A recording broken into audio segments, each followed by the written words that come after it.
Hi welcome back to my channel. ఈరోజు కథ బ్రహ్మముడి రెండో భాగాన్ని వినేద్దాం. ఒకరిలో ఒకరు ఐక్యం అవుతారు. అలెస్సి సొలిసిన శరీరాలతో తన గుండెల మీద గువ్వ పిల్లలా ఒదిగిపోతుంది కోమలి. అలా కలగంటూ పక్కనే ఉన్న పిల్లోని పట్టుకుని నలిపేస్తూ ఉంటుంది. అది గమనించిన కోమలి వాళ్ళ అక్క దామిని తన చేతి మీద కొట్టి మరీ తనని నిద్రలేపుతుంది. కలల ప్రపంచంలో విహరించింది చాలు, భూలోకంలోకి వస్తే కాస్త మేము కూడా నిన్ను చూసి తరిస్తాం అంటూ మాట్లాడుతుంది తన చెవిలో దామిని. దామిని మాటలు వింటున్న కోమలి సిగ్గుతో కళ్ళు ఇంకా గట్టిగా మూసుకుంటుంది. హలో మేడం గారు, తెల్లవారింది, ఉదయం 5 గంటలు దాటింది. అందులో ఈరోజు సత్యనారాయణ స్వామి వ్రతం కాబట్టి మీరు తలస్నానం చేస్తే రెడీ అవ్వండి. రాత్రి కూడా స్నానం చేయకుండా అలాగే పడిపోయావు. అసలు ఈరోజు రాత్రికి నిద్ర ఉంటుందో లేదో. ఇప్పుడే కలలు కంటున్నావు కదా, నీ కలలు మొత్తం నెరవేరే రోజు వచ్చేసింది కాబట్టి తమను నిద్ర లేస్తారా అంటూ లేపుతుంది. సిగ్గుపడుతూ నిద్రలేస్తుంది కోమలి. ఇదేంటి బాబు, ఎవరైనా అబ్బాయిల కలలు కనడం చూశాను, నువ్వు మాత్రం రివర్స్లో ఉన్నావు కదే బాబు. పాపం మా మరిది గారు ఎలా భరిస్తారో ఏంటో. నిన్ను చూడ్డానికి చాలా గంభీరంగా కనిపిస్తున్నాడు కాబట్టి అలాంటి వాళ్ళ మనసు వెన్నపూసలా కరిగిపోతుందని మాత్రం తెలుసు. కాబట్టి ఆయన మీద నీ మీద అరిచిన తర్వాత నువ్వు ఐస్ చేసేస్తావు. నాకు తెలుసు కదా నీ కథ. ఎవరినైనా మాయ చేసేస్తావు నీ అల్లరితో. మరి మా మరిది గారు లొంగిపోకుండా ఉంటారా అంటూ నవ్వుతూ చెప్తుంది దామిని. ఏంటక్క, పొద్దున్నే మొదలు పెట్టావా నీ అల్లరి? కాకపోతే ఏంటే, నేను వచ్చాను కాబట్టి సరిపోయింది. ఒకవేళ అమ్మ వచ్చి నిన్ను ఈ పరిస్థితిలో చూస్తుంటే ఏమనుకునేది? నా కూతురు మరీ ఇంత కరువులో ఉందా అని అనుకుంటుంది. అక్క ప్లీజ్, కలలు కావాలని వస్తాయా చెప్పు. అది ఏదో వచ్చింది, అంత మాత్రానికి నన్ను ఇలా పోలుస్తున్నావేంటి నువ్వు? నీకు దూరంగా ఉండాలి, నేను వెళ్తున్నాను ఫ్రెష్ అవ్వడానికి అంటూ పక్కనే ఉన్న టవల్ తీసుకుని వెళ్ళిపోతుంది దామిని. అబ్బా, నా పెళ్లి టైంలో ఎంతలా ఏడిపించిందో, ఇప్పుడు దీని టైం వచ్చింది, ఎలాగైనా ఆడుకోవాలి అని అనుకుంటుంది దామిని. దీక్షిత్ వెళ్ళి మోక్షిత్ని నిద్రలేపుతాడు. దీక్షిత్ స్వయాన వాళ్ళ పిన్ని కొడుకు కాబట్టి పేర్లు కూడా దగ్గరే ఉంటాయి, మోక్షిత్ దీక్షిత్ అని. అందులో ఇద్దరు కలిసి చదువుకున్నారు చిన్నప్పటి నుంచి, చాలా క్లోజ్ ఫ్రెండ్స్. వాళ్ళ బంధురికం కంటే వాళ్ళిద్దరు ఫ్రెండ్స్ అవ్వడం మాత్రం అందరికీ అలవాటు. ఏంట్రా పొద్దున్నే మొదలు పెట్టేశావు అని అంటాడు మోక్షిత్. నేను మొదలు పెట్టానా? అక్కడ పెద్దమ్మ రంకలేస్తుంది మీ ఫ్రెండ్ని వెళ్ళి నిద్రలేపని. నువ్వు చూస్తే ఏమో ఇంకా పడుకున్నావు. తెల్లవారింది బాస్. ఇప్పుడు మీరు స్నానం చేసి వస్తే కింద పూజా ఏర్పాట్లు చేస్తున్నారు. కొంచెం ఆలస్యమైందంటే పెద్దమ్మ పైకొచ్చేస్తుంది. తర్వాత నీ ఇష్టం, అంతకన్నా నేను ఎక్కువ చెప్పను అంటాడు దీక్షిత్. అవునవునులే, చెప్పను అంటూనే ఉన్నది ఉన్నట్టు చెప్పేశావు కదా, ఇక స్నానం చేయకుండా చేస్తానా అంటూ కోపంగా పక్కనే ఉన్న టవల్ తీసుకుని వెళ్ళిపోతాడు ఫ్రెష్ అవ్వడానికి. అతని కోసం తీసుకొచ్చిన బట్టలు కూడా అక్కడే పెట్టేస్తాడు దీక్షిత్. బయటకు వచ్చిన తర్వాత ఆ బట్టలు చూస్తాడు. ఏంటిది, పెళ్లిలో కట్టారు కదా ఈ పంచతో నాకు అన్కంఫర్టబుల్గా ఉంది, ఎక్కడ జారిపోతుందో కూడా తెలియలేదు, మళ్ళీ ఎందుకు తీసుకుని వచ్చారు అని అడుగుతాడు. నన్ను అంటావేంటి అన్నయ్య, పెద్దమ్మ ఇచ్చింది, నేను తీసుకుని వచ్చాను. అన్నిటికీ భలే సమాధానం చెప్తావరా నువ్వు. నీకన్నా ఒకరోజు ముందు పుట్టాను నేను, నీకు అన్నయ్య అవుతానా అంటాడు మోక్షిత్. ఇది మరీ బాగుంది. ఫ్రెండ్ అంటేనేమో ఒక్కసారైనా నన్ను అన్నయ్య పిలిచావా అని నువ్వే అడుగుతావు. నేను పిలవమన్నప్పుడు పిలవలేదు, నేను ఇప్పుడు పిలవమన్నానా అంటూ కోపంగా అతని వైపే చూస్తాడు. నువ్వు కాలికేస్తే మెడకేస్తే కాలికేస్తున్నావురా బాబు. పూజ అంటే ఎక్కువ టైం పట్టద్దు, సుమారు 1 గంట పట్టొచ్చేమో, అంతవరకు అడ్జస్ట్ అవ్వు, పర్వాలేదు. నాకు కట్టుకోవడం రాదు. మొన్నంటే మేకప్ చేసి అతను వచ్చాడు కదా, అతను కట్టెళ్ళాడు, ఇప్పుడు ఎవరు కడతారు అంటాడు మోక్షిత్. ఇంత చిన్న విషయానికి అంతలా ఫీల్ అవుతావేంటి, నేనున్నాను కదా, మై హోనా అంటూ యూట్యూబ్ ఆన్ చేసి అందులో ఎలా కట్టాలో చూసుకొని ప్రయోగాలు చేసి చివరికి తనకి పంచె కట్టేస్తాడు. పర్వాలేదు, ఎందుకు పనికి రావనుకున్నాను, మంచి టాలెంట్ కూడా ఉందా నీలో అంటాడు మోక్షిత్. ఏంటి, నేను ఎందుకు పనికిరానా?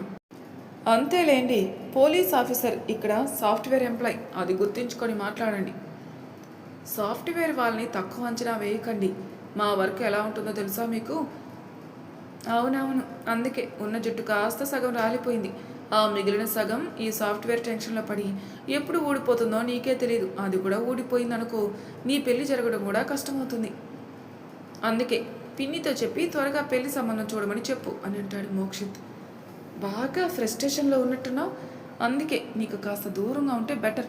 నేను వెళ్తున్నాను, నువ్వు 2 మినిట్స్లో రెడీ అయ్యి కిందికి వచ్చేసాయి. లేదనుకో పెద్దమ్మ పెద్దగా అరుస్తుంది. అప్పుడు పరిగెడుతూ రావడం వల్ల నీ పంచా ఊడిపోతుంది. కాస్త జాగ్రత్త అని చెప్పి వెళ్ళిపోతాడు దీక్షిత్ నవ్వుకుంటూ. వీడికి బాగా ఎక్కువైంది. ప్రతి కుక్కకి ఒకరోజు వస్తుంది, నా టైం కూడా వస్తుందిలే అని అనుకుంటాడు. మోక్షిత్ రెడీ అయిన తర్వాత కిందికి వెళ్తాడు. వాళ్ళ అమ్మ కోడల కోసం తీసుకొచ్చిన నెక్లెస్ ఎవరి చేతికి ఇవ్వాలా అనుకుంటూ అటు ఇటు చూస్తూ ఉంటుంది. అప్పుడే కిందికి వస్తాడు మోక్షిత్. అతని వైపు చూసి ఆ నెక్లెస్ కాస్త తన చేతిలో పెట్టి 2 చేతులతో దిష్టి తీస్తుంది కొడుకుకి. అలాగే ఆమె కళ్ళకున్న కాటుకు తీసి కొడుకుకి ఒక దిష్టి చుక్క పెడుతుంది. నా కొడుకు బంగారం, ఎంత అందంగా ఉన్నాడో అంటూ మురిసిపోతుంది ఆమె. అప్పుడే మోక్షిత్ వాళ్ళ నాన్నగారు పిలవడం వల్ల వస్తున్నానండి అంటూ ముందుకెళ్తున్నామే. అమ్మా, ఇది నా చేతిలో పెట్టావు, ఇది తీసుకుని వెళ్ళు అని అంటాడు. చెప్పడం మర్చిపోయానురా నాన్న, ఆ గదిలో అమ్మాయి ఉంటుంది, నువ్వు తీసుకుని వెళ్ళి తనకి ఇవ్వవా, ప్లీజ్ ప్లీజ్ బంగారం అని చెప్తుంది. అమ్మా నేనా అంటాడు. అమ్మ కోసం ఆ మాత్రం చేయలేవా అంటుందామె. ఆయన మళ్ళీ పిలవడం వల్ల ఇక ఏం మాట్లాడకుండా వెళ్ళిపోతుంది. ఏంటిది మరీ ఇలా తయారైంది నా పరిస్థితి అనుకుంటూ నసుకుతూ తన గదికి దగ్గరికి వెళ్తాడు. డోర్ సౌండ్ చేస్తాడు. ఎంతసేపు పర్మిషన్ తీసుకుని లోపలికి రావాల్సిన అవసరం లేదు, లోపలికి రా అన్నట్టుంది. ఇక చేసేదేమీ లేక లోపలికి వెళ్తాడు.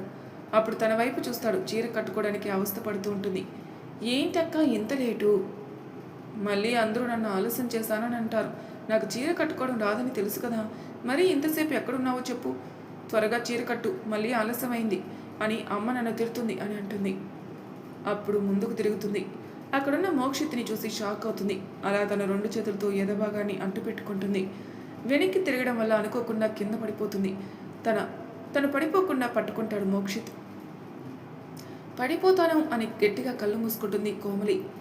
కింద పడకపోయేసరికి మెల్లగా కళ్ళు తెరిచి చూస్తుంది. తన కళ్ళలోకి కళ్ళు పెట్టి చూస్తూ అప్పుడే పెళ్లి కూతుర్ని రెడీ చేయడానికి వాళ్ళ అక్క తనతో పాటు ఇద్దరు కలిసి వస్తారు. ఇక్కడ వీళ్ళని చూసి ముసిముసిగా నవ్వుకుంటారు వాళ్ళు. వాళ్ళ నవ్వులు వినిపించిన తర్వాత అతన్ని కింద వదిలేసి తను తీసుకొచ్చిన నెక్లెస్ కింద కూర్చున్న కోమలి చేతిలో పెట్టి బయటికి వెళ్ళిపోతాడు మోక్షిత్. అబ్బా ఏంటిది, కింద పడకుండా సేఫ్గా కాపాడాడు, ఇలా అక్క వాళ్ళని చూసి వదిలేసి వెళ్ళిపోయాడు, నా నడుము ఇరిగిందేమో చూడండి అని అంటుంది కోమలి. ఏంటే మేము రాకముందే రాసలీలు నడుపుతున్నారు, తీరా మమ్మల్ని చూశాక ఎందుకంత టెన్షన్, అలా ఎలా కింద వదిలేసి వెళ్ళాడే బాబు, మీ ఆయనతో జాగ్రత్తగా ఉండు అంటూ అందరూ నవ్వుకుంటారు. మెల్లగా అతన్ని పైకి లేపి తనకి చీర కడుతుంది. అక్క నాకు నడుము నొప్పిగా ఉంది బాబు, మమ్మల్ని అడిగితే ఏం ప్రయోజనమే, నిన్ను కింద పడేశాడు కదా నీ భర్తను అడుగు, జెండు బాం రాస్తాడు, అతని చేతి స్పర్శకి నీ నొప్పి మాయమవుతుంది అంటూ ఆట పట్టిస్తుంటారు వాళ్ళు. ఇంకా వదిలేయండి బాబు, నీ పెళ్ళప్పుడు నిన్ను ఏడిపించాలని కదా ఇలా రివెంజ్ తీర్చుకుంటున్నావు, చెప్తా నీ పని అంటూ కళ్ళెగరేస్తుంది కోమలి. అంతా మీ వల్లే, మీరు రావడం వల్లే ఆయన నర్వస్ ఫీల్ అయ్యారు, మీరేమైనా తప్పుగా అనుకుంటారని ఇలా నడుం విరగొట్టేశాడే బాబు అంటూ మూలుగుతూ ఉంటుంది. సరే సరే ఉండు, నా బ్యాగ్లో ఎప్పుడు బ్యాక్ పెయిన్ స్ప్రే ఉంటుంది, దాన్ని నీకు ఇలా ఉపయోగిస్తాను అని అనుకోలేదు, ఇలా యూజ్ అవుతుందన్నమాట అంటూ తన బ్యాగ్లో ఉన్న స్ప్రే తన నడుం మీద స్ప్రే చేస్తుంది. అలా కొద్దిసేపటికి తనకి రిలీజ్గా అనిపిస్తుంది. అప్పుడే వాళ్ళ అమ్మ వచ్చి అడుగుతుంది, ఇంకా కాలేదా, అవతల పంతులు గారు పూజలో కూర్చున్నారు, మీరు లేట్ చేస్తే ఎలా చెప్పండి అంటూ అరిచి వెళ్ళిపోతున్నామే. ఇక త్వరగా చీర కట్టుకొని లైట్ మేకప్ వేసుకొని బయటకు వస్తుంది కోమలి. ఇద్దరు కలిసి పీటల మీద కూర్చుంటారు. పూజ కోసం వచ్చిన అతిథులు ఇద్దరిని చూసి చాలా మురిసిపోతూ ఉంటారు. పెళ్లిలోనే అనుకున్నాను, ఈరోజు సింపుల్గా చూసినా చాలా అందంగా ఉంది అమ్మాయి, ఇద్దరు ఏడు జోడు భలే కుదిరింది, ఎక్కడి నుంచి పట్టుకుని వచ్చావు ఇంత అందమైన కోడల్ని అని అంటుంది ఆమె ఫ్రెండు. చూడగానే నచ్చింది అమ్మాయి, అందుకే వెంటనే మా వాడి చేత 3 ముళ్ళు వేయించేసా, కలిగిన అమ్మాయి, ఎవరితో ఎలా మాట్లాడాలో పద్ధతి తెలిసిన అమ్మాయి అని తెలుసుకుని మరీ వాడితో పెళ్లి చేయించాను అని చెప్తుంది ఆమె. మంచి పని చేసావు, లేకుంటే మిస్ అయ్యేదానివేమో, ఎన్ని ఛాన్సులు మిస్ అయినా భగవంతుడు వాడికి ముడిపెట్టాడు కాబట్టి ఆమెతో తన పెళ్లి జరిగింది, జీవితాంతం ఈ జంట ఇలాగే కలిసి ఉండాలి అని అంటుంది ఆమె. మోక్షిత్ వాళ్ళ అమ్మ. దీక్షిత్ వాళ్ళ మాటలు వింటూ ఉంటాడు. మా వదినికి చూస్తుంటే మా అన్నయ్య ఇష్టం అనిపిస్తుంది, మా వాడికి మాత్రం ఎవరో ఇష్టం, వాళ్ళ కోసం ఇలా మొహం మార్చుకొని కూర్చుని ఉన్నాడు, జరిగిందేదో జరిగిపోయింది, ఆ పాత విషయాలు వదిలేసి కొత్త జీవితం మొదలు పెడితే సంతోషంగా ఉండొచ్చు కదా ఇద్దరు, కానీ వీడు మాత్రం నేను చెప్పిందే చేయడు, మరి వీళ్ళ జీవితం ఎలా ఉండబోతుందో అని ఆలోచిస్తూ ఉంటాడు దీక్షిత్. పంతులు గారు వాళ్ళిద్దరి చేత పూజ చేయిస్తారు. పూజ శ్రద్ధగా చేస్తారు. అలాగే సత్యనారాయణ స్వామి వ్రతం కథ ఆయన చెబుతూ ఉంటే కోమలి దీక్షగా వింటూ ఉంటుంది. కానీ మోక్షిత్కి మాత్రం ఇంకా ఎంతసేపు ఇక్కడ కూర్చోవాలనే ఆలోచన మాత్రం తన మెదడులో కదులుతూ ఉంటుంది. కొంతసేపటికి పూజ ముగించిన తర్వాత కోమలి తన భర్త కాలికి నమస్కరించి ఆశీర్వాదం తీసుకోమని చెప్పారు పంతులు. అలాగే చేస్తుంది కోమలి. తను కాళ్ళు పట్టుకున్న తర్వాత తనని లేపాలా వద్దా అని ఆలోచిస్తూ ఉంటాడు. అందరూ అతని వైపే చూడడం చూసి తనని పట్టుకుని పైకి లేపుతాడు. అలా ఇద్దరూ కలిసి పెద్దవాళ్ళ ఆశీర్వాదం తీసుకుని పంతులు గారి ఆశీర్వాదం కూడా తీసుకుంటారు. కలకాలం పిల్లా పాపలతో ఇద్దరూ సంతోషంగా ఉండాలని దీవిస్తారు అందరూ. ఆ అమ్మాయిని దీర్ఘ సుమంగళి భవన అంటారు. వాళ్ళ దీవెనలకు సంతోషంగా నమస్కరించి అలా అందరికీ వాయినాలు ఇచ్చిన తర్వాత ఇతని బ్రేక్ఫాస్ట్ చేయడానికి ఇద్దరు పిలుస్తారు. అలా ఇద్దరి ప్లేట్లో టిఫిన్ వడ్డించిన తర్వాత కోమలి వాళ్ళ అక్క ఒకరికొకరు తినిపించుకోవాలని చెప్తుంది. సిగ్గుపడుతూ ఉంటుంది కోమలి. అమ్మాయి ఇప్పుడే ఇలా సిగ్గుపడితే ఎలా అమ్మాయి? మా వాడి దాడికి తట్టుకోవాలి, తర్వాత నువ్వు అని అంటుంది అక్కడున్న బామ్మ, మోక్షిత్ వాళ్ళ అమ్మమ్మ. ఈ ముసలికి ఎప్పుడు ఏం మాట్లాడాలో తెలియదు, అన్నిట్లో నేనున్నానంటూ దూరిపోతూ ఉంటుంది అని అనుకుంటాడు దీక్షిత్. వాళ్ళ అమ్మమ్మ వైపు కోపంగా చూస్తూ ఉంటాడు. మోక్షిత్ అలా చూస్తావేంట్రా, అమ్మాయికి తినిపించు అని అంటుంది ఆమె. ఎప్పుడు ఏం మాట్లాడాలో తెలియదు అమ్మమ్మకి, ఇలా నా ప్రాణం తీసేస్తుంది. ఏంట్రా బాబు అని దీక్షిత్ వైపే చూస్తాడు మోక్షిత్. నన్నేం చేయమంటావు అంటూ తలూపుతాడు దీక్షిత్. అవసరానికి ఒక్కరు కూడా ఉపయోగపడరు, అందరూ చేతులు ఎత్తేస్తారు, మధ్యలో నేనే బలి పశువున అవ్వాలి అనుకుంటూ ఇష్టం లేకపోయినా అక్కడే ఉన్న బూందీ లడ్డు తీసుకుని తన నోటికి అందిస్తాడు మోక్షిత్. భర్త ప్రేమతో తినిపిస్తున్నాడు అనుకుని తన చేతి వేలని చూడకుండా లడ్డూతో పాటు తన చేతి వేలు కూడా కొరికేస్తుంది. అబ్బా అంటూ చేతులు విదిలిస్తాడు మోక్షిత్. ఏంటి మనవరాలా, మరీ ఎంత తొందర? నా మనవడు వేలు కొరికేస్తావు, ఇప్పుడు చూడు ఎలా కొరికావు, అందుకే వాడికి నువ్వే తినిపించు అని చెప్తుంది ఆమెకి. తను తినిపించడమని బామ్మ చెప్పడంతో ఆమె వైపే కొరుక్కుని తినేలా చూస్తూ ఉంటాడు వాళ్ళ అమ్మమ్మ వైపు మోక్షిత్. ఏంట్రా మనవడు అలా చూస్తున్నావు, తినిపిస్తుందిలే ఆగు అని అంటుంది ఆమె. ఈ అమ్మమ్మకి ఎప్పుడు ఏం మాట్లాడాలో అస్సలు అర్థం కాదు. వాడు చుట్టుపక్కల జనాలు లేకుంటే నిజంగానే మా అమ్మమ్మ ప్రాణం తీసేవాడు, అందరూ ఉన్నారు కాబట్టి బ్రతికిపోయింది ముసల్ది, లేకుంటే తద్దిన భోజనం పెట్టాల్సి వచ్చేదేమో అనుకుంటాడు దీక్షిత్. ఆవిడ చెప్పిన మాటలకి వెంటనే భోజనాన్ని కలిపి మోక్షిత్ నోటి దగ్గరికి తీసుకుని వెళ్తుంది కోమలి. అది చూసిన మోక్షి తన వైపు కోపంగా చూస్తాడు. తను అలా చూస్తూ ఉంటే సిగ్గుపడిపోతూ ఉంటుంది. తను నేను సరసాలాడుతున్నానా ఏంటి, ఇంత ఇదిలా సిగ్గుపడుతుంది? ఇక్కడ ఒక్కొక్కరు ఒక్కొక్క విధమైన పక్షులుగా కనిపిస్తున్నారు, ఎప్పుడు ఎలా బిహేవ్ చేస్తారో వాళ్ళకి అర్థం కానట్టుంది. నేను కోపంగా చూస్తే మా అమ్మమ్మకి ఇంకోలా అర్థమైంది, ఈ అమ్మాయి వైపు కోపంగా చూస్తే ఏకంగా ఏం అర్థమైందో ఈ తింగర పిల్లకి, ఇలా చూస్తుంది, అలా సిగ్గుపడుతుంది అనుకుంటూ కొనుక్కుంటూ ఉన్నాడు మోక్షిత్. మా వాడి బుర్ర పని చేయట్లేదు అనుకుంటా అనుకుని ముసిముసిగా నవ్వుతూ ఉంటాడు దీక్షిత్. అలా తను నవ్వుతూ ఉంటే అనుకోకుండా తన చూపు మోక్షిత్ వైపే పడుతుంది. అప్పటికే మోక్షి కోపంగా తన వైపే చూస్తూ ఉంటాడు. పాపం అది గమనించకుండా మనవాడు నవ్వుతూ ఉంటాడు. చచ్చాన్రా బాబు, నవ్వేటప్పుడే వీడు చూసేశాడే, ఇప్పుడు నా బతుకు బస్ స్టాండే అని అనుకుంటాడు దీక్షిత్.